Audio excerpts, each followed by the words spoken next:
parable of the two sons, Matthew chapter 21, verse 28 through 32.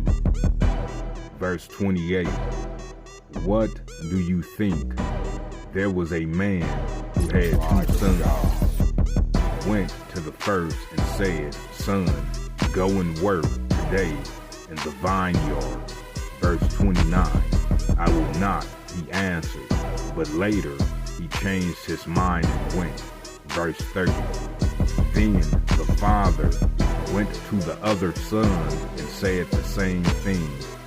He answered, I will serve, but he did not go.